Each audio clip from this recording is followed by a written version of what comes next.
I honestly don't even know where to start, but there's no easy way to say this. This is the worst thing that has ever happened to me. I'm 30 years old, and I work from home as a software developer. My wife, Emily, is 28. She's ridiculously beautiful, like she doesn't even seem real sometimes. She's a hair and makeup artist, super skilled, especially with brides. Over the past couple of years, her career has really taken off, and a lot of that is thanks to a guy named John. John owns a very well-known wedding venue in town, and he's been a huge connection for Emily. He's opened doors for her to work with photographers, local ad agencies, and even land a few small modeling gigs. She's even modeled in some local ads herself. It's been amazing for her, and I'm incredibly proud of her success. John's in his 40s, married with 3 kids, and his wife is pretty attractive too, but I never thought much of it. I always figured that Emily, being younger and more in demand, was just doing her thing. Honestly, I found it a little funny how much John seemed to admire her, but I never thought it meant anything. Our relationship has been great, solid communication, regular date nights, and active sex life. She's always been thoughtful and caring. I never once questioned her loyalty. Until now. That's why what happened last week completely blindsided me. I was just doing my thing, working from home, when I heard a notification ding from Emily's laptop. She'd left it open before heading to the gym. Normally she locks it, but today she didn't. I wasn't snooping, I swear, but I heard it from across the room, and something about the notification caught my eye. It was an email from John. Normally, I just let her work stuff be, but the preview text felt off. It didn't sound romantic, but it made my stomach twist. It was about logistics for a shoot or meeting or something, but the last line made me freeze. "You're incredible. I can't stop thinking about last night." Last night, she came home late, told me she had a long shoot with a photographer, and we had dinner like everything was fine. It was normal, but now all of a sudden my mind was racing. I scrolled back through their messages. Most of it was work-related, nothing I'd ever think twice about. But then I started seeing these small things. John telling her how stunning she looked at events. Emily thanking him, but always keeping it pretty neutral. No love, no feelings, just compliments and professional chatter. But still, there was something there, something that didn't sit right. Then I found an email about booking a hotel in town. The usual place, it said. The usual place. My heart dropped. I tried to push it out of my head. Maybe I was overthinking this. Maybe I was just being paranoid. But deep down, I knew something wasn't adding up. At this point, I was trying to ignore the nagging feeling in my gut, but it was impossible. I kept going over everything in my head. Emily's schedule, the little things I'd brushed off before, the strange shifts in her behavior that suddenly felt like red flags. It wasn't just the emails. It was the way she had been acting for the past few months. Her work had gotten more unpredictable, late nights, last-minute bridal emergencies. She'd come home later than usual, but when she did, everything seemed normal. She was more affectionate, more attentive, even initiating sex more often. I told myself it was just a phase, that she was busy with her career, and I didn't think anything of it. But then I started paying closer attention. I was cleaning around the house one afternoon when I found a small jewelry box hidden in one of her makeup drawers. Inside was a necklace, simple but expensive looking. I hadn't bought it for her. When I asked her about it later, she casually mentioned it was a gift from a client. That made sense at the time. She works with high-end brides, so it wasn't unheard of. But now I couldn't shake the image of that necklace out of my mind. I started snooping more.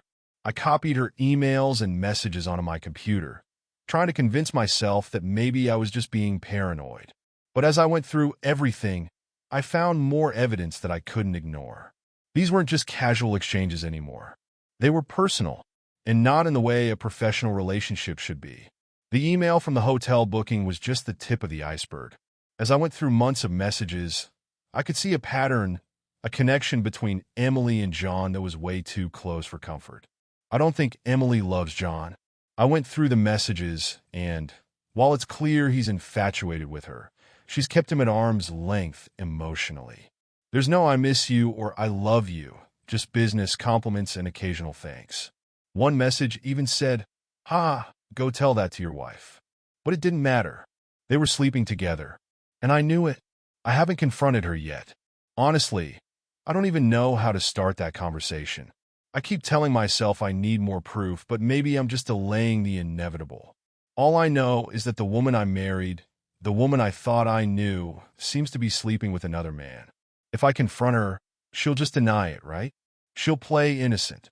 And what's worse, if I go to her with this, I feel like I'm giving her a chance to cover her tracks even more. I've even been reading about divorce. We live in an at-fault state, so if I have proof of her cheating, she won't get any spousal support. But I keep thinking, could she make up some terrible story about me to shift the narrative with our families? I didn't think she'd cheat on me. So why should I assume she wouldn't try to twist the truth? I'm lost. Completely lost. I couldn't take it anymore.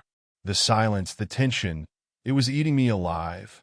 I'd been holding on to the evidence for days, replaying every detail in my head, trying to figure out how to confront her. But every time I imagined what I would say, it felt like the words wouldn't come. What if she denied it? What if she turned it around on me? I kept telling myself I needed to be calm, to approach this rationally, but all I could feel was this burning anger and disbelief. I didn't want to blow up our marriage, but it felt like I had no other choice. It happened on a Friday night. She came home late from a shoot. She was in a good mood, talking about the clients she'd worked with, some new projects she'd landed.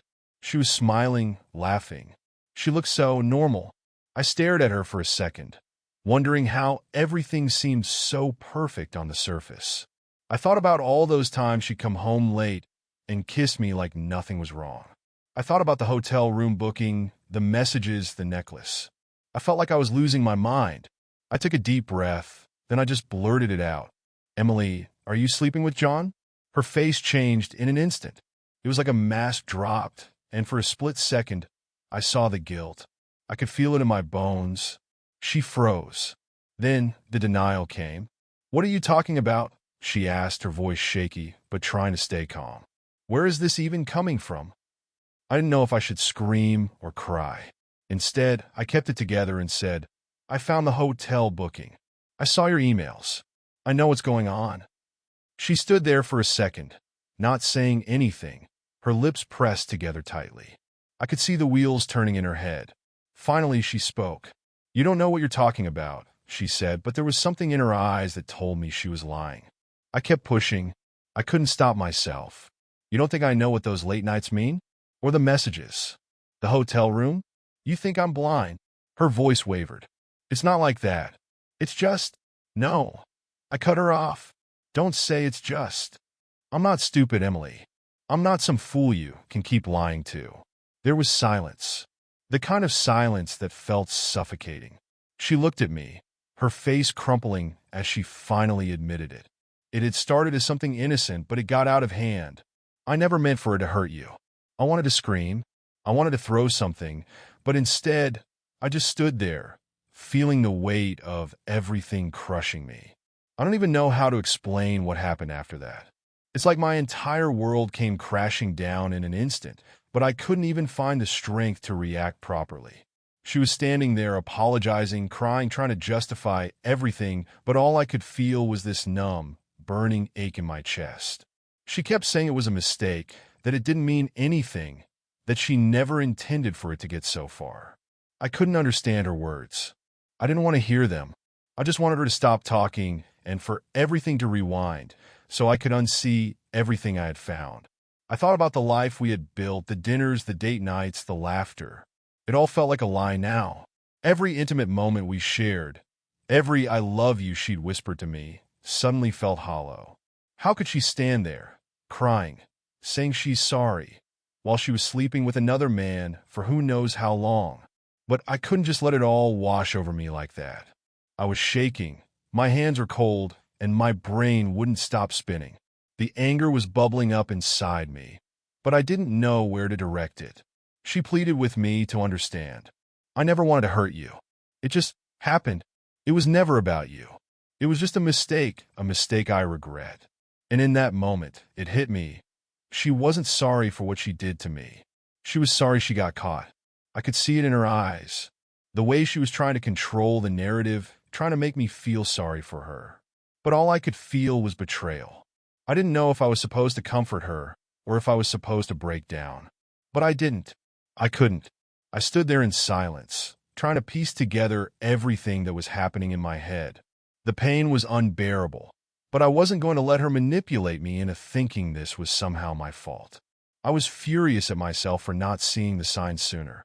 But more than that, I was devastated that the woman I thought I knew was capable of doing something like this to me. The hardest part? I didn't know what to do next. What do you do when everything you believed in is shattered in front of you? I spent the next few days in a fog. I couldn't eat, couldn't sleep. Every time I closed my eyes, all I could see was Emily's face, her apologies, her attempts to justify what she'd done. And yet, none of it felt real. It felt like I was living in a nightmare, one I couldn't wake up from. I had so many questions. Why? Why John? Why didn't she tell me? Why didn't she come to me if she was unhappy? Why did I have to find out this way? But the more I thought about it, the more it became clear I couldn't stay with her. Not like this. Not after what she'd done. I kept telling myself that I should have seen it coming, that I should have trusted my gut. But the reality was that I had no idea who this woman was anymore. The woman I married, the one I loved, was gone. And in her place was someone who had betrayed me in the worst way possible. So I started to make plans. I didn't tell her right away. She was still begging for another chance, trying to make it right, but I knew I couldn't keep going like this. I couldn't be the guy who was willing to forgive everything just because she was sorry. I needed to protect myself. I wasn't sure how the whole divorce thing would play out, but I knew one thing for sure. I wasn't going to let her walk away with a clean slate. I had proof. I had the emails, the hotel bookings, the necklace she tried to pass off as a client gift. All of it. I thought about how this would affect everything, our families, our friends, even our careers. I knew people would take sides, that it would get ugly. But what else could I do? I couldn't let her manipulate me into forgiving her. Not when I knew what had really been going on. It was clear to me now. I had to let her go. I don't think I'll ever be able to look at her the same way again. And the worst part? I don't think she'll ever fully understand the depth of what she's done. I'm not sure she even realizes how much it's torn me apart. But I knew that if I stayed, if I let this go, I would lose myself in the process. The decision was made. I filed for divorce, and it was messy. I gathered everything. Emails, texts, even the receipts for the hotel stays she tried to pass off as business trips. I didn't know if this would help me in court, but I wanted her to know that I wasn't going to let her walk away with nothing. I didn't care about the spousal support, honestly. But what stung more than anything was the realization that our entire relationship was a lie. She didn't care about me the way I thought she did. She didn't think about the damage she was causing. The first time I saw her after I filed was at her parents' house. They invited me over for dinner, and I was dreading it, knowing what was hanging over us. I could see the guilt in her eyes, but she was still trying to put on a front.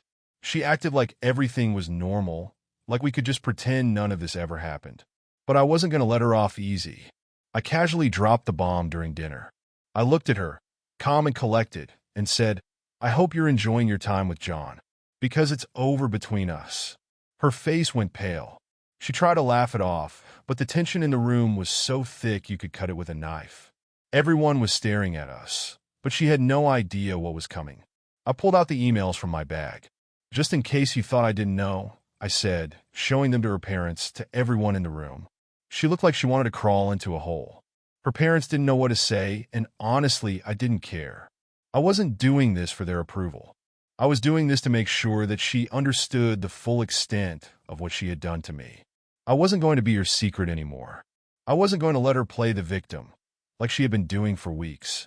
The silence in the room was deafening. Her mother was the first to speak, but all she could manage was a simple, "Emily, what have you done?" Her father, who had always liked me, couldn't even look me in the eye.